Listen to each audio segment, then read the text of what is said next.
হচ্ছে।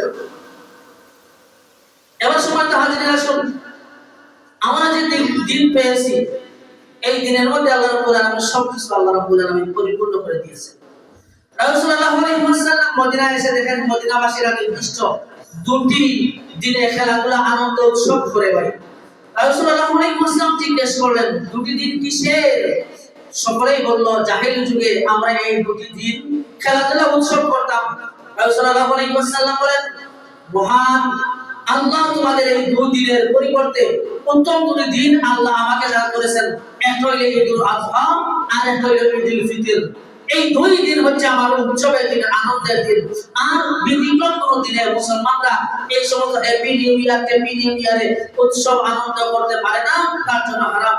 আবার দেখেন রাসূলুল্লাহ সাল্লাল্লাহু আলাইহি ওয়াসাল্লাম বলেন, নিশ্চয়ই আল্লাহ জুমার দিনকে মুসলিমদের জন্য ঈদের দিন রূপে গ্রহণ করেছেন। সুবহানাল্লাহ। মুসলমানদের জন্য আনন্দ করবা, দুই ঈদ বাদেও আরো ঈদ আছে। প্রতি জুমাবারের দিন খুশির দিন হিসাবে আল্লাহ মুসলমানদের জন্য নির্ধারণ করেছেন জুমার দিন। এই দিনে খুশি করে আনন্দ করো। যে ব্যক্তি জুমার সালাত আদায় করতে আসবে সে যেন গোসল করে সুগন্ধি ব্যবহার থাকলে সুগন্ধি শরীরে লাগাবে। আর মিসওয়াক করাও তোমাদের জন্য কর্তব্য। এটা হচ্ছে তোমাদের জন্য ঈদের দিন, আনন্দের দিন। এই দিন তোমরা আনন্দ করো। 31st নাইটের কালচার গ্রহণ করিয়া